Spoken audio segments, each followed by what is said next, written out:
Welcome in. It's the Second Cut Podcast. I'm Rick Gehman, and dare I say this is an After Dark edition. We are wrapping up round number 2 of the Sony Open in Honolulu. We're going to recap everything that's happened to this point and get you ready for the weekend. Joining me to do just that, Greg DuCharme is here. Gregor, it's good to see you. Well, it's been a while since we've done an After Dark edition. I love this time of year. Little primetime golf, cuddle up on the couch a little bit, watch a little evening golf. It's been great. Normally in Hawaii, boys, it's a relaxing experience. And it is from the couch, but the guys out there are struggling. It's not exactly relaxing to be on Waialae today. Mark Immelman is also here. Hello, Mark. What's going on, Greg? I think you're selling us red herrings, big eye. You're not cuddling on the couch. You're looking after babies. And if this is after dark, we're not dressed appropriately. I got to say, we should jazz it up a little bit. We'll try again on Sunday, but let's get you up to date with everything that's going on. We've got the second round finishing up right now. At the moment, there's a logjam of 5 players at the top of the board. There's a chance one of those guys breaks out, but let's start with the golf course because, Greg, you alluded to this a little bit here. Certainly a wind-blown 2 days at Waialae Country Club. As the afternoons or as the days have gone on, as they've turned to afternoon, the course has gotten more difficult. We're seeing that in the scoring averages, and we're seeing guys get a little bit of reprieve from number 9 and 18, which are the 2 easiest holes on the golf course. But otherwise, you've got to be pretty precise out here. Yeah, and I'll tell you what, the par 5s being on 9 and 18 in these conditions, it's a long wait for birdies. And it can feel very frustrating when you're not hitting a lot of shots close. If you're driving it into the rough, it's been brutal. The greens are receptive, but if you're coming out of the rough, they'll just burn right through the green. So it's the fairways are firm. They're difficult to hit. Greens, like I said, have been receptive if you're coming out of the fairway. But it's still, because there's so many crosswinds, like Mark said there would be on Tuesday, it is not an easy golf course right now. And I think the other thing we've seen because of those soft greens is in the afternoon, the greens have gotten a little spiked up a little bit, if you will. Crispy is the crispy. Word. Yeah. And those 6-footers, like some of our star players have had to make the cut, have not looked very fun. Yeah, the fairways are almost effectively more narrow, Mark, because everything is kind of running out. You're seeing a lot of balls run into that thick rough and kind of nestle down at the bottom, which is creating some difficult conditions. But when you look at what we've seen over the first, nearly 2 days from a course perspective, from a difficulty perspective, what's your take on what's happening in Honolulu right now? Well, look, the wind has always got to say so there. But as I've watched here in round 2, and it's more so than what I saw in round 1, with the Bermuda greens, and incidentally, as I look, Nick Taylor's just hit a snipe hook off the 18th tee here. I thought that might have been a tracer error. It was not a tracer error. It was the low shrimp. But with these Bermuda greens, and they're quite grainy, and when the greens start to dry out, the grass becomes brittle, especially around the hole. And Greg talked about spiking up.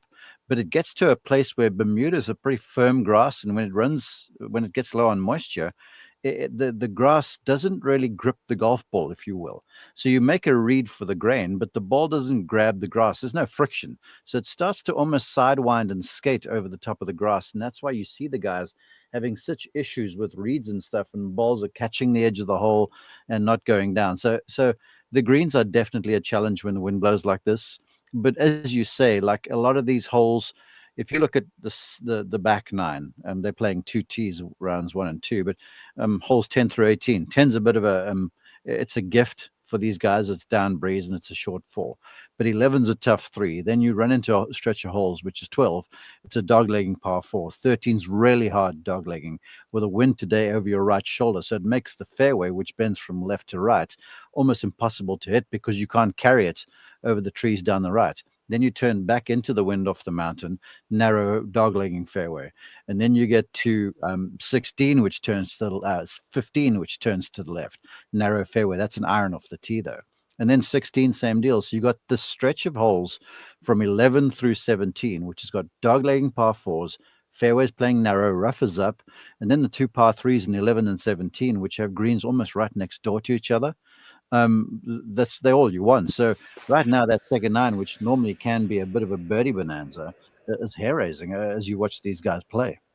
Yeah, and the final thing on this, Greg, before we move on, because you mentioned it a little bit earlier, the winds seem to be very gusty. You're seeing a lot of guys back off. You're seeing club switching. You're seeing a lot of uncommitted swings, that just that little something in the back of the mind about whether you're going to get gusted or not here, whether you have the right club or not here, is creating a lot of player caddy conversation.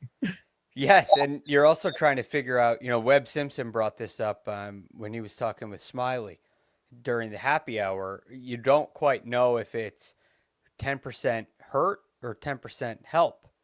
It's a cross, but which kind of slight angle are you dealing with? And we've seen a number of players come up well short on 175-yard shots. Even shorter shots than that. They've come up well short or blown it over the green. So it's difficult to gauge the distance that you need to hit the ball. It's difficult to fight the wind and understand just exactly how much you need to fight it, where you need to start it. So some of these guys that are up near the top of the leaderboard, they've had their struggles, but they've done a really nice job of scoring and scrambling. And when they're out of position, even when they're dealing with those difficult circumstances, figuring out a way to put a score on the card that's not a bogey or worse. Quickly, Rick, Greg makes such a good point that I'd love to elaborate on. And that's where, look, into the wind, downwind for these guys is sort of simple to judge. But when you got the winds across and you're in between clubs, for argument's sake, because rarely do you get a comfortable number, and then you add the gustiness to that. But let's just say it's the wind velocity is stable. You have your club, and now you're between clubs. So either you got to ride the wind, let's say it's left to right and you're a right-hander, you got to ride the wind with a fade. But if you happen to turn the face into one and you draw the thing up against the wind, it gets smashed and it falls out the air short. Vice versa, something off the right and you cut a ball in there. It's usually the cut gets gobbled up by the wind even more. So at this stage of the game, it's not just a war of attrition and a lot of chipping and putting, but a ball striker that can control spin, and not just spin, backspin, side spin, the spin axis on the golf ball. And if they're setting up to hit a draw, they deliver a draw. Those are the guys that are managing to excel. But the truth is, if you come into the rough on these firm greens right now, coming from the rough, the things look like thimbles down there, and it's hard to keep the ball on them. So what I'm hearing is all you have to do is make sure that you've got the trajectory right, the shot shape correct. You have assessed the wind correctly. You've read your lie correctly. You've read the grain correctly, and you're doing all of this basically for the first time in maybe a couple of months since you've been out in competitive environments. Yes, and you got to make sure you got an extra layer of sunscreen on, because with this wind that's blowing, it's a dry wind over there. And there's not a cloud in the sky right now. So these dudes are getting sunburn and windburn like you can't believe. They're going to be all chapped and red and in bad moods this evening. All right. Well, sounds easy enough to me sitting here on the couch watching, but we'll get to the top of the leaderboard. But I'm going to start with some of the big names and some of the pre-tournament favorites, Greg. They are not necessarily on the first page of the leaderboard. I've got 4 names circled here. All of them battled the cut line throughout the entirety of Friday. JJ Spawn is in at 3 under. He's going to make the cut. He is in a tie for 33rd. Russell Henley just made a couple of late birdies to make sure he punched his ticket to the weekend. He's in a tie for 48th. Hideki Matsuyama in at 1 under. Colin Morikawa, he's gone. He's not going to be around for the weekend with rounds of 72 and 68. So kind of looking at this group of big names, pre-tournament favorites, is this just knocking off the rust, bad end of the draw? We're not getting a lot of great play from these guys at the moment. No, I think there's a couple things to it. In the case of Colin Morikawa, he really struggled on the greens, and he gave up way too many shots yesterday. It was a nice performance in round 2 to kind of get even close, and quite frankly, he should have. But you just can't give up 6 shots. And if you look at, you give up 6 kind of soft bogeys or 6 soft shots. You miss a 3-footer here or there. You have a couple 3-putts. That's the difference between being right in contention and missing the cut. It's not like his tee to green play was terrible. He was right there in position and could very well be in this tournament, in the mix to win the tournament. Instead, he's going home on the weekend. JJ Spawn, I thought he fought really hard today. He got it going on the back nine a little bit with the ball striking, but it's tough in the wind, so it's really difficult to get it close, and you don't give yourself real great birdie looks, and all of a sudden you can't make up for the kind of sloppy bogeys, a couple errant shots he hit earlier in the round. Russell Henley had a hard time getting the ball in the fairway. That's his recipe for success. And all of a sudden, when you're playing out of the rough all day and you don't have the clubhead speed of a Chris Gotterup per se, it becomes very difficult to play and compete out here. So it's tough for everybody. It's a very technical golf course, and there's not a lot of making up ground when you make some early mistakes, which it's understandable this time of year. I'll tee you up on Russell Henley there, Mark. He's your neighbor. He's your friend. He hit 3 fairways today, 3 fairways in the second round. I'll have to go and look. I might not be able to find another round in which he only hit 3 fairways. He was 5 over par through his first 13 holes. Big hat tip. The rally with birdies on 17 and 18, it gets him into the weekend. So we're going to get 36 more holes out of Russell Henley. He had just enough to get him across the finish line here. If you birdie 17, you should get a free game, especially with that Redan style green in a back left location. How do you do that? And a crosswind. Quickly about Morikawa. Greg, I appreciate you trying to put lipstick on this pig. But gosh, it's a different year in the same refrain. And you're like, well, he struck the ball really well. Yeah, he does this all the time. You got to make putts. Okay, that's that. And I'll let it lie. It's 10:30 and I should be minding my tongue.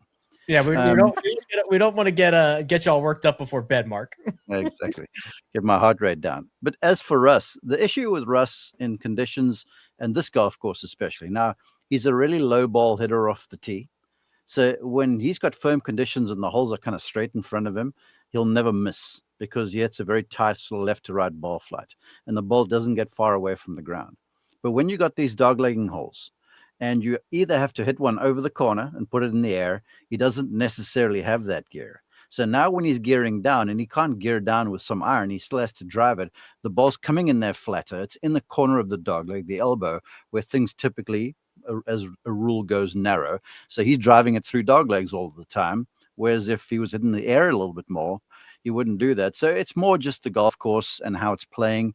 It looks like it's going to be more of the same over the next couple of days. So if he wants to contend, it's either gearing down off the tee and hitting something longer into the green, which is doable because he's dynamite with like 6 irons and such. But today it's just one of those days. It was tough for everybody out there. I mean, the average score was for the field is over par this afternoon, isn't it? Quarter of a shot over par. Yes, it was very difficult out there, especially this afternoon.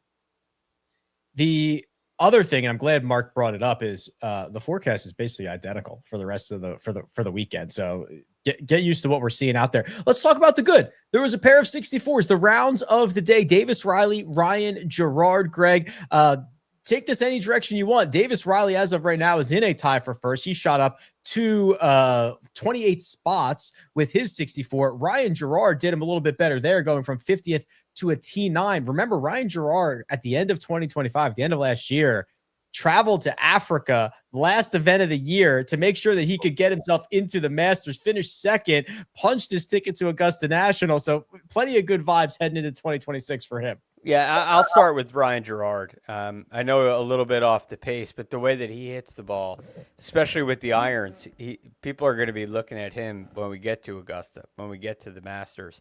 Led the field today in strokes gained approach. I think he hit 7 approach shots inside of 10 feet. That was extremely difficult to do. And again, most of those are from the fairway. And if you look at the chart, which I think this is so interesting because it's clearly a guy that is hitting the ball extremely well. Every shot that he hit, in that tap-in zone, he hit it to 3 feet, 1.5 feet, and then 6 feet in a 3-hole stretch. He added an additional one to 8 feet and a couple more inside of 10 feet on the back nine. All of those were either on a par 3 or from the fairway. When he missed the fairway, okay, this is the guy that led the field approaching the green today. When he missed the fairway, the closest he got was 26 feet, and that was on number 8 from 132 yards. Next to that, it was 40 feet. So it's very difficult to get the ball close from the rough, and he was able to put the ball in 10 fairways today. Not a whole lot of playing out of the rough. Very impressive stuff. And look, this is, I know we're going to get to a game we like to call How Far Back is Too Far Back, but what Ryan Gerard did today is a message to anybody who made the cut. I know Mark will love to hear that. Finally you saying that, because ordinarily like, some cut maker, he's in trouble. But early last year, you got yourself into trouble down at the Honda Classic, or the Cognizant, I should say. Well, I learned a lesson. These are the kind of golf courses. Yeah. These are the kind of conditions that windy, anybody. firm, challenging golf courses. Yeah, if you make the cut, you're in business. That was Joe Highsmith, right? Making the cut on the number, then winning the golf tournament. Is that do I remember that correctly? Made the cut, by the way. Min Price this week on DraftKings made the cut. He's at 3 under. Okay. He's already paid for himself. There's a couple of other interesting names here. Let's go to Chris Gotterup, Mark, because he is a big, powerful guy. And when you start talking about these wins and crosswinds and keeping it low, he loves to go low. You see him. We saw him literally hit like 2 shots combined, 480 yards that neither of them went more than 10 feet off the ground. He just loves using the ground. Yeah. Well, look, he won on a links golf course in the middle of last year at the Scottish Open, so he knows the deal. And he's a talented kid. Let's not beat around the bush. Remember, this group of us, we were at one stage considering him for a Ryder Cup berth in the US team. So he's no slouch, and he's coming into his own. And he's the kind of guy that when he gets going, there's no stopping him. It's either feast or famine a little bit with Gotterup because of the way he plays. But he's sneaky, aggressive, and good on the greens. He's got a lot of touch around the greens, and of course the power that you guys talk about. So yeah, it's a heck of a day today, and he looks like he's playing with a lot of confidence too. There was the bit I watched him on ESPN Plus, PGA Tour Live, and it looked decided on every shot. There was no hanging around. He normally plays fast, but he'd get a club in hand and the ball was airborne. There was no overthinking and a lot of talking with a caddy like we sometimes see. He sees it and he goes, and that sometimes is the best way to play when conditions get trying like this. One thing I'd like to add on Gotterup, I didn't think this was a great golf course for him because it's so important to get the ball in the fairway. What has impressed me so much with him is the ability to scramble, not just around the greens, but some of the shots that he's played when he is in the rough, running it up onto these greens into the open mouth. That kind of touch and ability has been spectacular so far, and I didn't see that coming at the beginning of the week. That's what he does. I mean, when I was watching him in Scotland last year, clearly, look, he's playing well. And you can't judge a player when they're playing well. I'm more apt to judge them when they're not on their best to see what they got. But he was very creative watching him play over there. There wasn't a shot that he didn't have in the bag. He hits it low naturally, but he can go upstairs. But very crafty. And as I say, he's a gamer. When he'll find a way to get it done. The win in Scotland, the 3rd place finish at Royal Portrush, certainly somebody who likes that style of golf. Let me transition here to Maverick McNeely, Greg, a pair of 66s to open up his week. So he is 8 under par, currently in a log jam in a tie for 5th. And McNeely, I think for a lot of his career, would have been kind of described as a putting specialist. I'm going to say not so much. I mean, he is top 5 in strokes gained approach this week, and that is not really an outlier. He's been very solid from tee to green, and then he gets on the putting surface and has this very, very solid putting stroke. And now I think we're going to see him in contention for the vast majority of this weekend. I'll tell you, it looked like probably around this time last year, he had won the RSM right before that at the end of 24, I guess it was. So, it was looking like he was going to do what Sam Burns did and what what Wyndham Clark did when they had their breakout years, which was a real improvement in their iron play. It tapered off a little bit for him. And, I thought he would make the Ryder Cup team earlier in the year, last year, because of that. It tapered off a little bit. But I watched him swing today, and I'm like, he's going to win this tournament. His swing looks as easy and as effortless for him as I've ever seen it. It looks like he has complete control. He's able to gear down in a way that I haven't seen before. There's a little less wobble and kind of redirect on the way down and where the club is traveling, and the stats back it up too. I was so impressed with Maverick McNeely today. And quite frankly, I thought he left a lot out there on the greens. Had a lot of good birdie opportunities that slid by.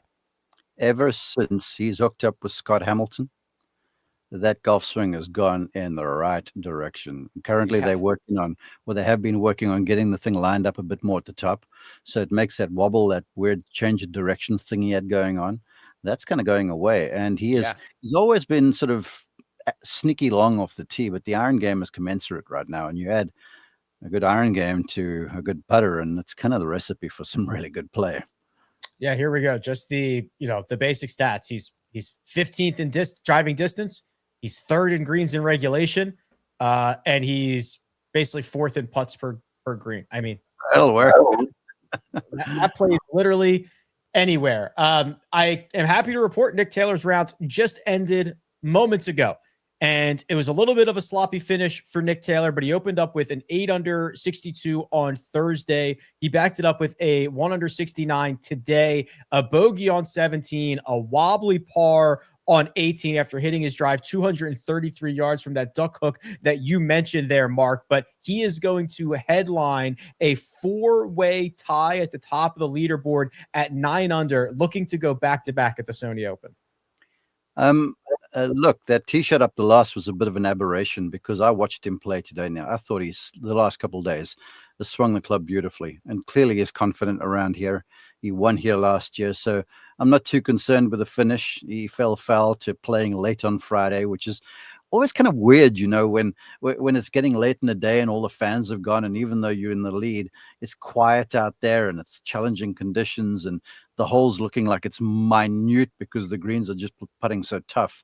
So I think in the end, those two birdies in his last 4 holes, despite the bogey on 17 and the misstep on 18, that's a good day. So I'm sure once he gets over the fact that he's a little peeved at the finish, I think he'll realize, okay, I'm in good shape for a good run on the weekend because the game is sound right now. Something about this place, Greg. Winner last year, a pair of T7s, a T11. Last 5 years, he's been basically unbeatable, and he's off to another hot start. As you can imagine, and I'll reveal the odds in just a second, he's the favorite to win the Sony Open. Understandably so. This round took a little while for him to really get going.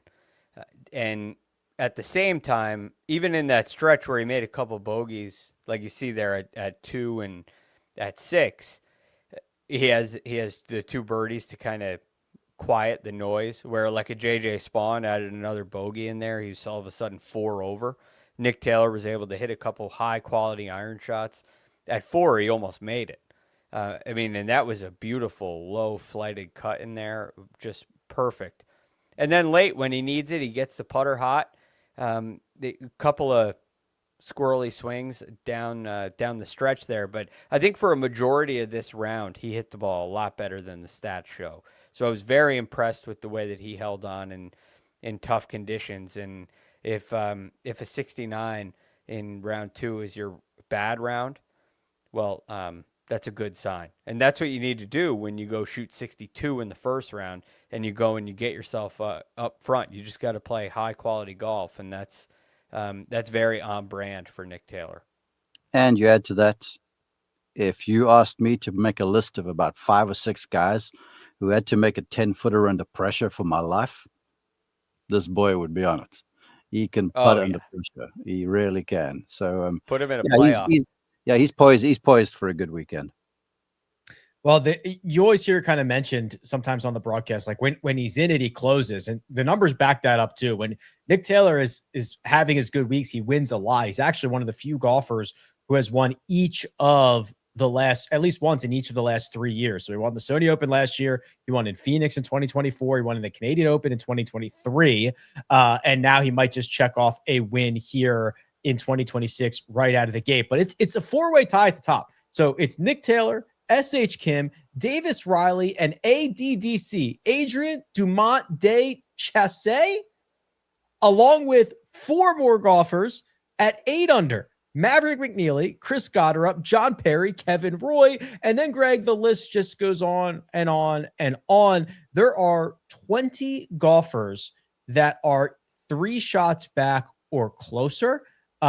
We talked about some of the big moves that you can make. I don't know if Mina is ready for the drop or not, but I can ask you the most infamous question in all of the Second Cut history, which is... How far back is too far back?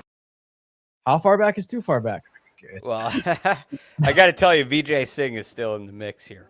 That's true. And so is Zach Johnson. Those guys are at 2 under par, 7 shots back. I think it's in the mix. That Russell Henley's in the mix there. Seamus Power, Tom Kim, these guys are all at 2 under par. I'm not saying any of those guys specifically are going to come back and win this tournament, but it's really, I think they could. The 3 unders, I like that. I wouldn't be surprised to see a 7 under 63 out of JJ Spawn tomorrow, and all of a sudden you're in the lead going into Sunday.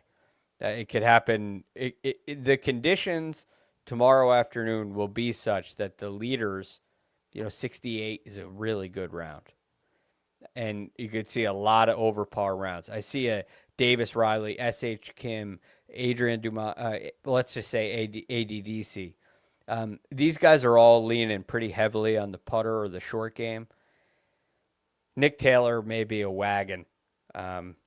He may be tough to beat. Maverick McNeely is tough to beat, but I think 2 unders. I'll say 3. I'll say 2 unders too far back. 3 unders the answer. Greg, come on, man, grow a pair, do it. You had that. Gee whiz, you got a lot of talk there to say you're going so safe with 3 under par. That is only 6 back right now. And if tell me, are they off 2 tees tomorrow for West Coast tee times, or are they playing in 2s off the first? I haven't seen it. Oh no. If they're in 2s off the first, and you've just made the cut, and you get out before some of the wind where the green's a little soft because it gets morning dew there, you can shoot 62. We've seen it done. Then you get yourself to 62's what? It's 9 under here, par 71, right? Or 70? No, par 70. Okay, so you're 8 under, so that gets you to 9. Come on. Yeah, you make the cut, you're in business still. The conditions for a big move are here. You've got a golf course that's got a large range of outcomes. You've got conditions that will certainly be the worst for the guys who are already deepest on the leaderboard. This is the type of conditions that you would look at somebody at 1 or 2 under par and say, all right, get after it. And you add to this the course setup. And I've looked at the rules officials there, and I see a few of the boys, the veterans on the tour, and they're going to set the place up. There'll be a little morning dew, but just because you're by the sea, right? But they're going to just give the greens a light spritz tonight. They're not going to water them because the guys that are on duty over there, they can Tackett and company. They love a firm golf course, and they love a historic golf course that plays like it's designed to, like this place. So they're not going to give these guys soft conditions. They're going to let the wind blow and the golf course take shape. They've said to the superintendent, I bet you, just enough to keep this grass alive, please. We've got a championship to decide on Sunday afternoon. Well, if you think he can go really far, Hideki Matsuyama's 1 under. He's 300 to 1. Russell Henley 100 to 1. But the top of the leaderboard, Greg, as discussed, looks a little bit more familiar. Nick Taylor, and the odds that are up on the screen are not incorrect. They're just outdated. Mina's pulling them off of PGA Tour site, and the PGA Tour has not updated yet. Sorry, Mina. It is Nick Taylor at 6 to 1. It is Maverick McNeely at 8.5 to 1. Chris Gotterup is 11 to 1. John Perry is 13 to 1. And then it goes on from there. Ben Griffin is 17 to 1, Greg. Ryan Gerard, 17-1. Harry Hall, 25-1. I can give you odds on anybody that you want, but what do you see when you look at a leaderboard and one that we've already described as a lot of volatility here? Well, first and foremost, Nick Taylor is going to be tough to beat as the leader. The guy I'm been most impressed with watching is Maverick McNeely, and I would throw Chris Goddard up because he surprised me a little bit this week, especially with his short game. What did you say? I need to hear the odds again on Ben Griffin and Ryan Gerard. I can make that simple. They're both 17-1. Okay. So I love the way Ben Griffin's played. He is not out of this thing. And how about this on Ryan Gerard? He leads the field in strokes gained tee to green. The last 3 winners of the Sony Open have led the field in strokes gained tee to green. And the way that he's hitting it, he is flushing it right now. I could see him on Sunday afternoon leading in tee to green and holding a trophy. So my favorite play would be McNeely. My second favorite would be Gerard, and Ben Griffin would be a tie for second. Actually, I forgot to mention this a while ago, and I should have mentioned this at the top. Ben Griffin is my one and done, and that reminds me that we have a solution for the second cutters in the one and done. So, I got 2 suggestion emails about this. One was from John, one was from Paul. They are geniuses. Because I was thinking, oh my God, I'm going to have to set up a Google form. I'm going to have to track everybody's Splash username. I'm going to have to build a dashboard, or I'm going to have to text or call somebody over at Splash and have them code something. Like, I didn't know what was going to happen. It was going to be a disaster. These 2 guys, these geniuses, says, no, dummy. All you have to do is have us change our avatar to be the second logo that you're looking at on the screen right now if you're watching on YouTube. And as you scroll through the leaderboard, you'll be able to see where all of us are. And that is absolutely right. That's all we have to do. Yes. So Mina has created this badge. There's a link in the description for the JPEG or the PNG, whatever the image file is. There's a link in the description. You just save it, and then you go into Splash. You can do it in the app, or you can do it on the website. Just change your avatar to that, and everyone will be able to see where all the second cutters are. And it's very easy to do. I did it already. Simple, easy. Even for the old guy like me, I need Mina's help. We're going to have a call. A little clicking around, one phone call to Mina, and you'll have it done, Mark. One phone call. That's open to any listener. Thousands of phone calls. If you want to call Mina, she'll help you set it up. No questions asked. But yes, it was such a simple solution that is going to work perfect for us. So thank you for those of you who pointed it out, and it's going to save us a lot of time. The logo is phenomenal. It looks great. It pops on Splash as well. Are you going to ask me for my take? Because I want your take on who you think's going to lift the crown, Rick. Who are you going so with? If there were no odds involved, I'm pretty comfortable thinking that Nick Taylor's going to win this golf tournament. However, I also Greg said he liked the way I think I've seen every shot that Ben Griffin has hit this week, and I think 6 under is about the worst he could have been. I think Ben Griffin's very, very live here. I'm very much on board with those 2 picks, but I have a sense that it's going to be one of those where one of the blue chips in the field are not going to win. Someone's going to come out with a big round tomorrow and enough to be in it, and then post something on Sunday when the wind's blowing, and then you sort of hang on, maybe get in the playoff or something. It's going to be one of those, the way this golf course is shaping up. Because like I said, ordinarily when you're coming in at this place, you got to get through holes, 14, 15, 16, 17, and then 18's open season. But 18 is not a gift right now, and finishing this golf course is difficult, and finishing with a lead is even harder. So I have a sense that I think someone we're not expecting is going to come through. There's plenty of them. And Greg, we did talk about this before the event started. This has been a breeding ground for long shots.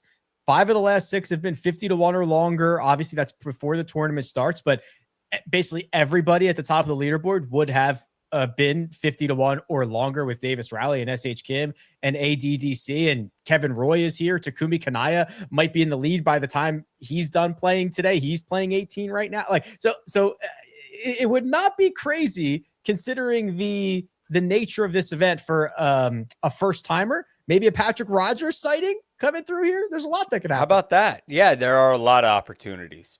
And this is what tends to happen in these kind of conditions, because when you combine the length of the golf course with these conditions, and getting the ball in play becomes so important.